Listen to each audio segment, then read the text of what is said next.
Bismillahirrahmanirrahim. Assalamualaikum warahmatullahi wabarakatuh. Alhamdulillahilladzi ja'ala syahra ramadhana syahran mubarakan anzala fihi al-Qur'an hudan lin-nasi wa bayyinatin minal huda wal furqan. Asyhadu an la ilaha illallah wahdahu la syarika lah wa asyhadu anna Muhammadan abduhu wa rasuluhu la nabiyya ba'dah. Allahumma fassalli wa sallim ala hadzal nabiyyil karim wa ala alihi wa sahbihi wa man tabi'ahum bi ihsanin ila yaumiddin. Amma ba'du, rabbi shrah li sadri wa yassir li amri wahlul 'uqdatan min lisani yafqahu qawli. Allahumma taqabbal minna salatana wa siyamana wa qiyamana wa ruku'ana wa sujudana wa qu'udana wa takhashshu'ana wa tadarru'ana wa tammim taqsirana bi rahmatika ya arhamar rahimin. Amin amin ya rabbal alamin. Al-mukarramun wal muhtaramun, segenap jamaah salat isya Masjid Jami Darussalam At-Taqwa yang mudah-mudahan senantiasa dimuliakan oleh Allah Subhanahu wa taala. Syukur alhamdulillah, kita panjatkan puji kehadirat Allah taala bahwa doa yang kita pernah panjatkan sejak 2 bulan lalu agar diberkahi di bulan Rajab, diberkahi di bulan Sya'ban, disampaikan kepada bulan Ramadan, akhirnya doa itu diijabah oleh Allah Subhanahu wa taala. Alhamdulillah. Sampai hari ini kita sudah menyelesaikan puasa yang ke-8 tadi. Jadi alhamdulillah Bu, lebaran gak kerasa, tinggal 22 hari lagi. Mudah-mudahan Allah panjangkan umur kita semua, Allah sehatkan badan kita, Allah berikan kita kekuatan untuk mampu menyelesaikan Ramadan ini sampai kepada akhirnya, dan mudah-mudahan kita mendapatkan kemuliaan Lailatul Qadar di dalamnya. Amin ya rabbal alamin. Bapak Ibu yang dimuliakan Allah,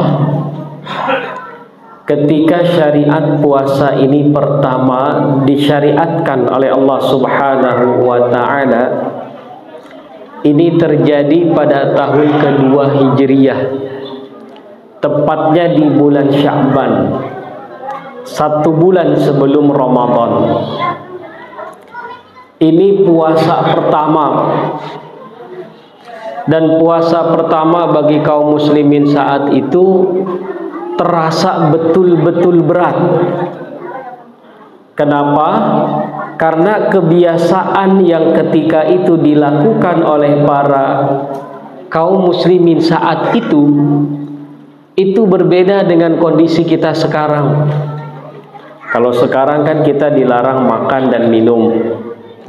Hari-hari kita makan biasa, minum biasa. Tapi para sahabat ketika itu disuruh berhenti makan, disuruh berhenti minum. Yang mereka minum hari-hari itu, ya, sebagian masih ada yang senang minum khamr, karena khamr saat itu belum diharamkan, belum turun ayat tentang pengharaman khamr. Jadi mereka harus meninggalkan kebiasaan yang menurut mereka selama ini kebiasaan yang sangat nikmat.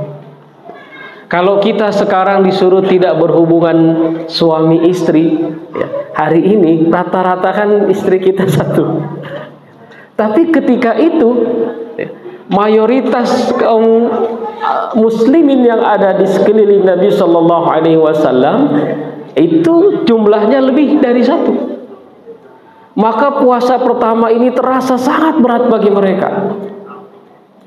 Dan ketika kita lihat kronologisnya, setelah turun perintah puasa di bulan Sya'ban, ternyata tanggal 17 Ramadan pertama itu kemudian turun syariat perintah untuk berperang. Namanya perang Badar. Sudah puasa aja terasa berat, lalu di tengah puasa ada perintah untuk turun perang. Alhamdulillah kita tidak merasakan ini, Pak. Tapi ternyata hikmah inilah yang kemudian menjadikan kaum muslimin akhirnya mendapatkan kemenangan yang luar biasa dalam perang Badar. Apa hikmahnya? Ternyata puasa pertama ini sengaja Allah desain bagi kaum muslimin saat itu untuk betul-betul berada di titik terendah. Mereka itu kalau sudah lapar, kita kalau betul-betul dalam kebuntuan titik terendah, kan biasanya tawakal kita meningkat, Pak. Kita kalau udah betul-betul nggak ketemu jalan keluar ketika menghadapi satu masalah, itu doanya biasanya beda. Orang kalau habis gajian, habis dapat THR, doa minta rezekinya itu bisa sambil senyum. Tapi kalau lagi kena hutang ratusan juta, wah doa minta rezekinya itu beda. Jadi Allah Subhanahu wa taala sengaja memberikan syariat puasa terlebih dahulu agar kaum muslimin itu merasakan titik terendah. Lalu ketika di titik terendah itu biasanya potensi seseorang itu keluar.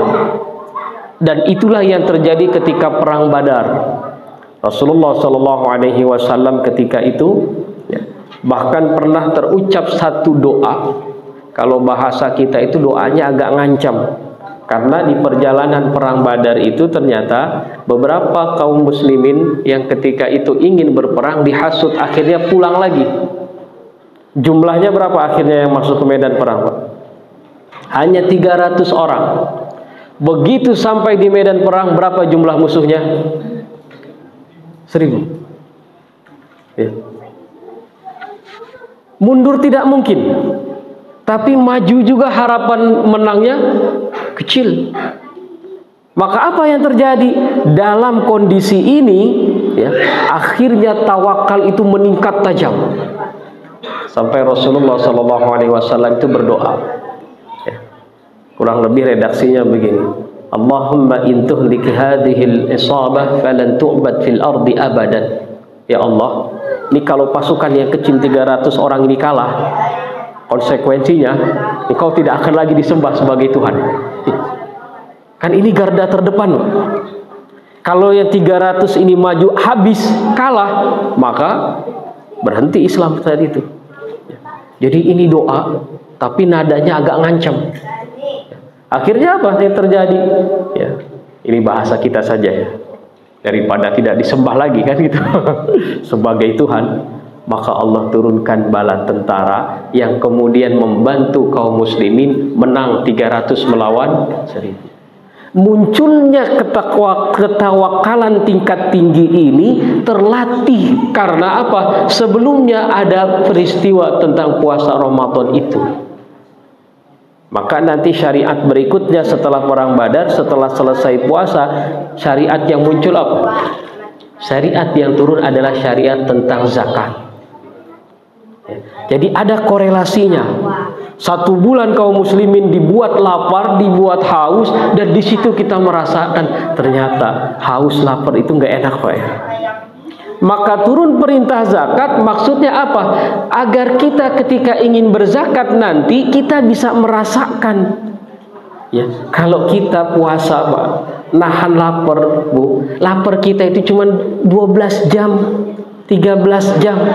Tapi mereka yang kemudian kita berikan zakat, lapar mereka itu 24 jam. Dan setiap hari mereka merasakan itu.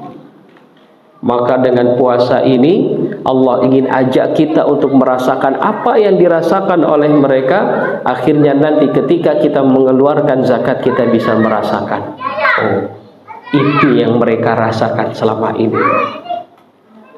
Maka nanti Bapak Ibu yang dimuliakan Allah, kalau kita perhatikan ayat yang berbicara tentang puasa, hanya ada di surah Al-Baqarah 183 sampai 187. Ayat ke-188-nya itu berbicara tentang apa? Tentang uang. Wala ta'kulu amwalakum bainakum bil batili wa tudlu biha ila al-hukami litakuru fariqan min amwalin nasi bil ithmi wa antum ta'lamun. Jangan kalian mengambil harta orang lain dengan cara yang zalim, kira-kira begitu artinya. Apalagi sampai kemudian masuk kepada hakim, ke pengadilan, cuma memperebutkan harta yang jelas-jelas bukan milik kita. Nah, pertanyaannya, apa korelasi antara ayat puasa disandingkan dengan ayat tentang memakan harta yang haram? Ternyata ini ada kaitannya, bahwa ibadah dalam Islam itu tidak hanya kita dengan Allah Subhanahu wa ta'ala, tetapi juga harus bisa berdampak pada sosial kita. Kalau orang terlatih benar dalam puasa, maka insya Allah dia akan betul dalam mencari dan mengelola uang. Tapi kalau di puasanya saja bermasalah, biasanya orang-orang seperti ini ketika dikasih amanah dalam bentuk uang, maka akan muncul masalah. Jadi kita kalau sekarang mau terapi koruptor, mestinya ada terapi puasa buat mereka, Pak. Koruptor kita itu perlu dipenjara, lalu kemudian disuruh puasa. Ya, supaya apa? Supaya terlatih kejujurannya, supaya terlatih kredibilitasnya dalam mengelola keuangan. Nah, jamaah ikhwatal iman rahimakumullah, pada kesempatan yang berbahagia ini kami ingin sedikit mengajak dan mengingatkan kita semua bahwa kesempurnaan ibadah puasa itu tidak hanya dalam bentuk kita menahan haus dan lapar, tapi juga harus terwujud dalam bentuk kepekaan sosial terhadap sesama. Maka mari di kesempatan yang berbahagia ini, di kesempatan yang mulia ini, di mana Nabi Shallallahu Alaihi Wasallam mencontohkan bahwa beliau adalah seorang yang dermawan, dan kedermawanannya itu sangat teramat meningkat tajam ketika bulan Ramadan. Maka mari kita ikuti jejak baginda Nabi Shallallahu Alaihi Wasallam dengan terapi puasa yang kita lakukan. Kita merasakan betapa tidak nikmatnya perasaan haus dan lapar. Mari sama-sama kita tingkatkan kepekaan sosial kita terhadap saudara-saudara kita. Apa yang kita miliki yang terbaik semaksimal mungkin kita keluarkan dalam rangka sedekah, berzakat, untuk memupuk kepedulian sosial kita kepada saudara-saudara kita. Insya Allah ini akan menambah nilai daripada ibadah puasa kita di bulan Ramadan. Mudah-mudahan Allah berikan kemudahan untuk setiap urusan kita, Allah luaskan rezeki kita, Allah Subhanahu wa ta'ala gerakkan hati kita untuk mampu mengeluarkan zakat dan sedekah lebih baik di tahun ini.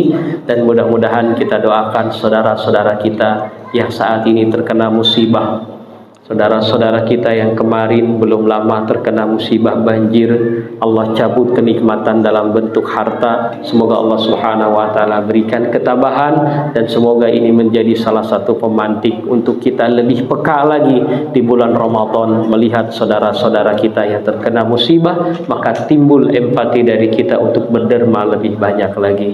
Amin amin ya rabbal alamin. Saya kira ini yang dapat kami sampaikan pada kesempatan yang berbahagia ini. Kurang lebihnya kami mohon maaf. Qulu qawli hadza astaghfirullah li wa lakum, billahi taufiq wal hidayah. Assalamualaikum warahmatullahi wabarakatuh.